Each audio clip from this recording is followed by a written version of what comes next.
In the year 2400, humanity discovered something it never imagined. An unknown planet had been harboring human life for more than 2 centuries. A society that should never have existed. A mission that was never documented.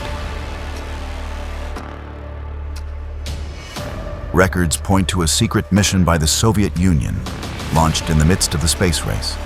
Its name, Kamarov Expedition. Its destination, Vostrad. For more than 200 years, no one knew of its existence, until an old transmission was reactivated. 3 words. Life confirmed. Transmission stable. Subscribe for more stories about the future.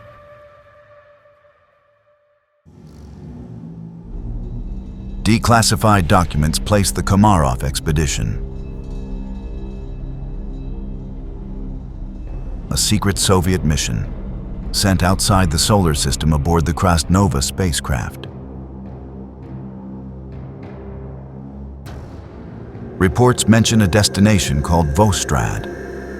Nothing else? There is no record of the launch, nor of its arrival, nor of its return. Only an incomplete transmission. Stable transmission, life confirmed. Since then, absolute silence.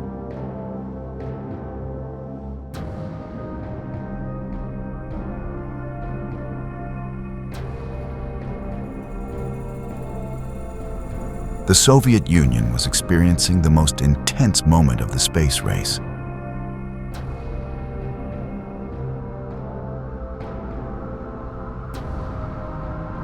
The world was looking toward the moon. They were looking elsewhere.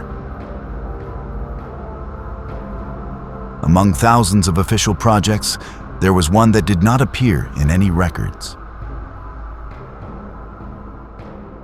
A parallel program designed outside the usual political and scientific channels. Its name, Kamarov Expedition. It was not an exploration mission. It was a social experiment, an attempt to found a new human civilization far from Earth, free from any outside influence.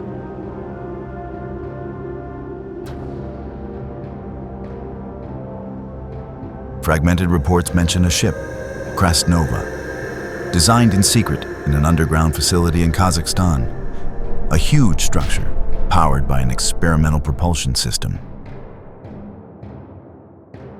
Its destination, a newly detected planet, classified as V34RD.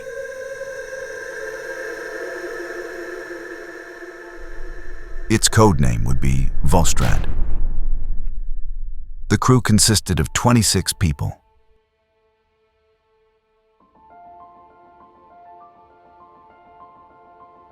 Engineers, biologists, doctors, and young families. Men and women selected not only for their knowledge, but for their ability to obey without question.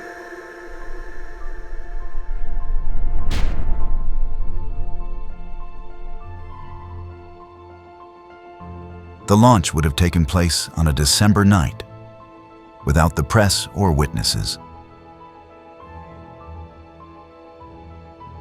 Communications with ground control ceased just 3 minutes after takeoff. Officially, the mission never existed. From that point on, everything we know comes from fragments found in 2200.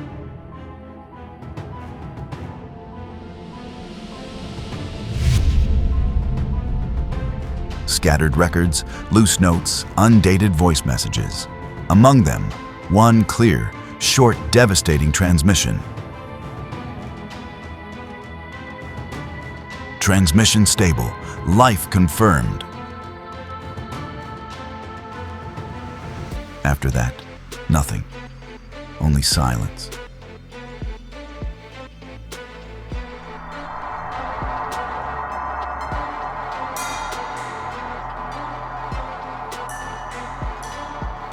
The Crasnova spacecraft descended on Vostrad amid permanent cloud formations.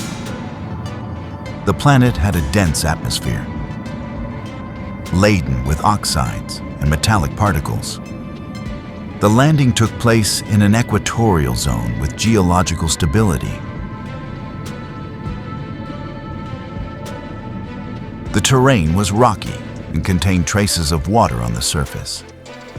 The atmospheric conditions, although hostile, were compatible with human life with technical assistance.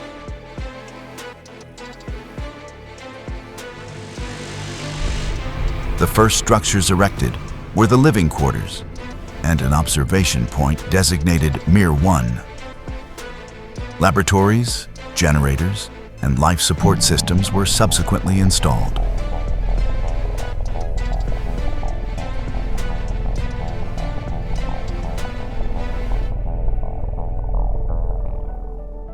Initial records indicate the existence of simple organisms in the soil and constant magnetic variations on the surface. From that moment on, communications with Earth were permanently interrupted.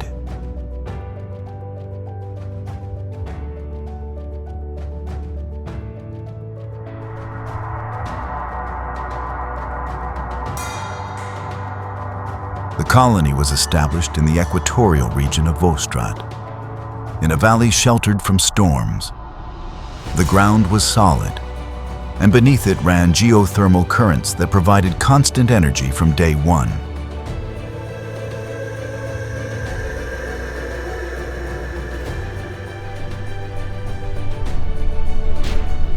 The habitat units were assembled with precision, following the same pattern. Efficiency, symmetry, permanence. Each module served a purpose, and they were all connected to each other.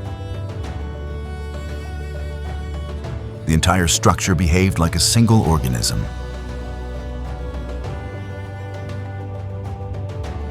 Compact reactors, material printers, atmospheric control systems, and portable laboratories were unloaded from the Crasnova. It was the most advanced technology of its time, designed not for exploration, but for permanence.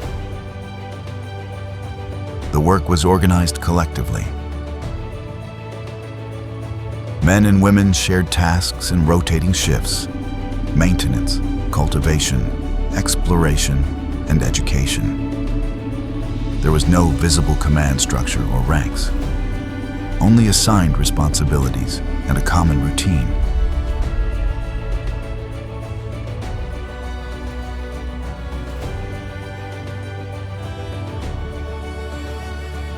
At first, there were disagreements. Some questioned the model, proposed alternatives, and argued about the organization. But the environment did not tolerate indecision. In Vostrad, survival depended on coordination.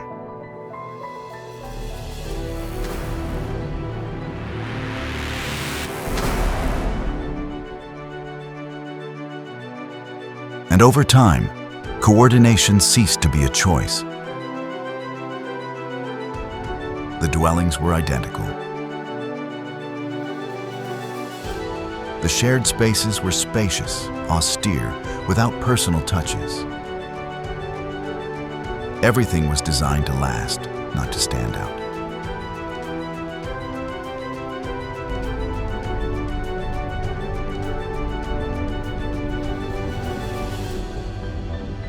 Life followed the rhythm of the machines.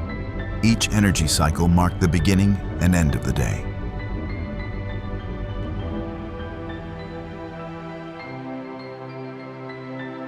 Human voices were few. The constant sound of the systems dominated the environment. The first generations were born without ever seeing a sunrise. They grew up inside structures covered by layers of minerals, illuminated by a constant, filtered light.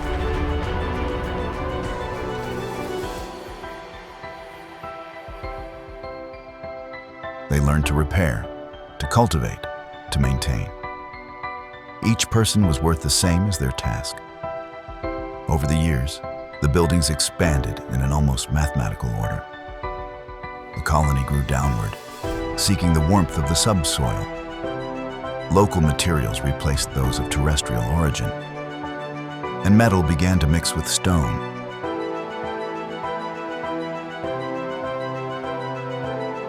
Over time, Vostrad ceased to be a foreign place. The machines, the people, and the environment functioned as parts of the same structure. The colony had become their world.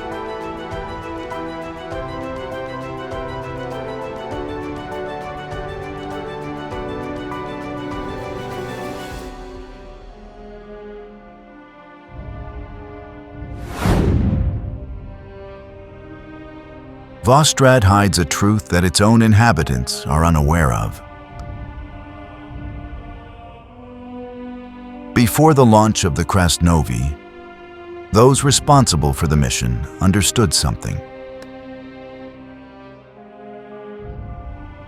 The greatest threat would not be the cold or the distance, but nostalgia. The memory of a lost home could break the will of an entire colony. Thus, the decision was made.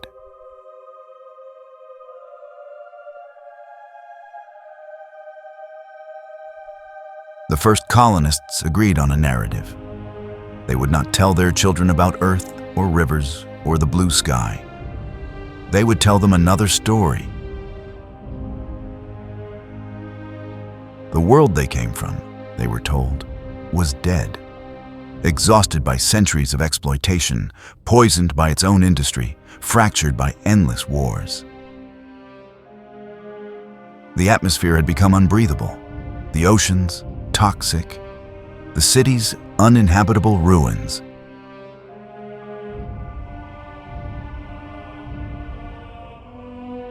Crasnova had been the last attempt, a desperate expedition to a newly detected planet. Humanity's only chance.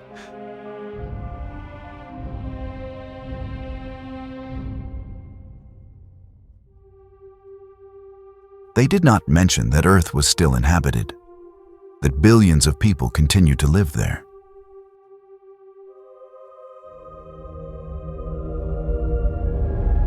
That the mission was an experiment, not an evacuation.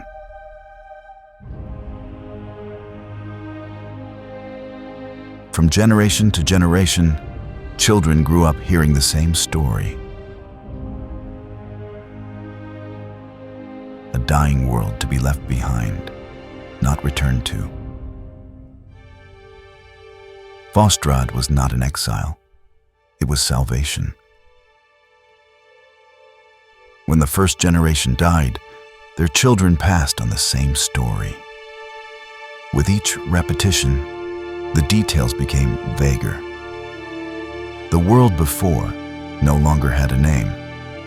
Only an image remained. Darkness, ruins, collapse.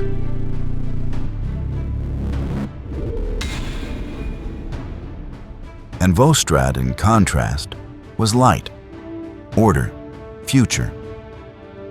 But not everyone accepted the story without question. In the early years, there were those who tried to preserve the truth.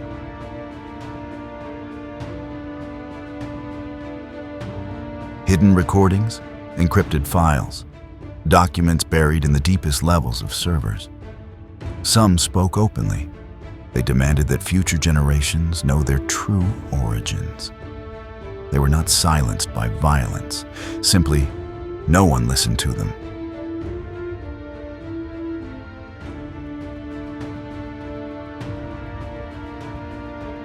Their words were lost in the constant noise of survival. And when they died, their files were sealed under layers of irrelevant data. Over time, the official narrative became normalized. It was no longer an imposition. It was simply what everyone knew.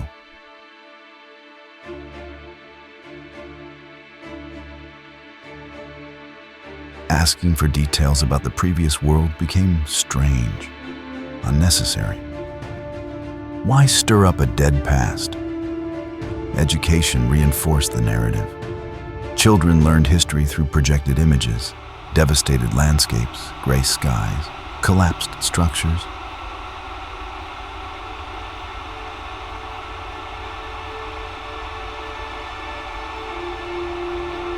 None of those images corresponded to the real Earth. But no one knew that. Society was organized around efficiency and stability.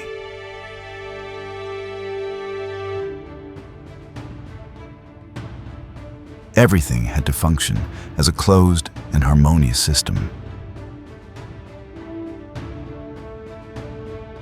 Any deviation, any questioning of the order, was interpreted as a return to the mistakes of the past.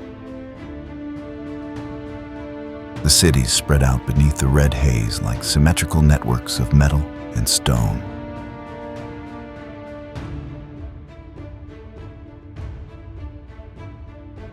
There are no borders or distinct areas. The entire planet functions as a unified machine.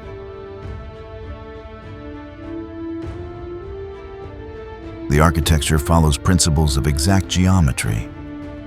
Nothing is decorative, but everything possesses a precise beauty.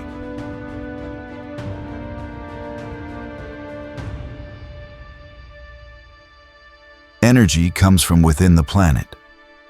The ancient fusion reactors gave rise to the deep current.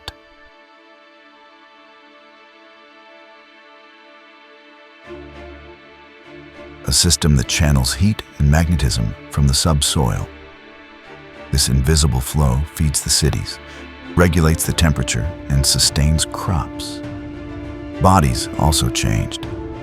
Breathing slowed, skin became lighter, and senses adapted to the dim light.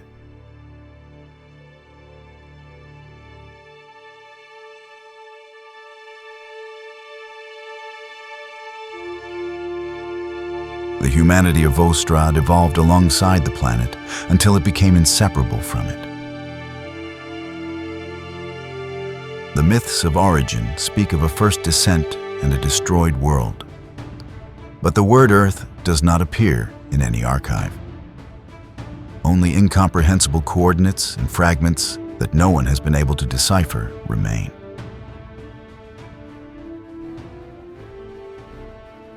For centuries, the system worked, until something changed. In recent months, astronomers in the Northern Hemisphere have detected constant interference in the energy network's transmissions, a sequence too orderly to be noise. The system attributes it to a magnetic anomaly. But in the oldest files, in the deepest levels of the servers, someone has started searching, and they have found words without context.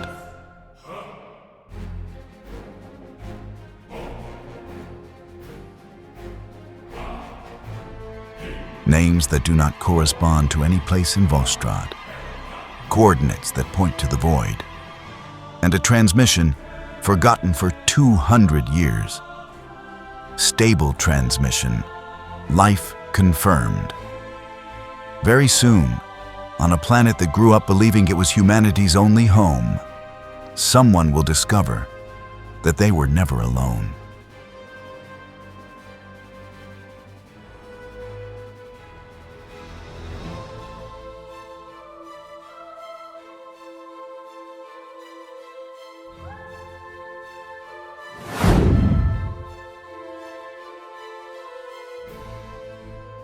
Somewhere in the universe, under a sky of red clouds, a civilization operates in silence, efficient, stable, convinced that humanity was born there.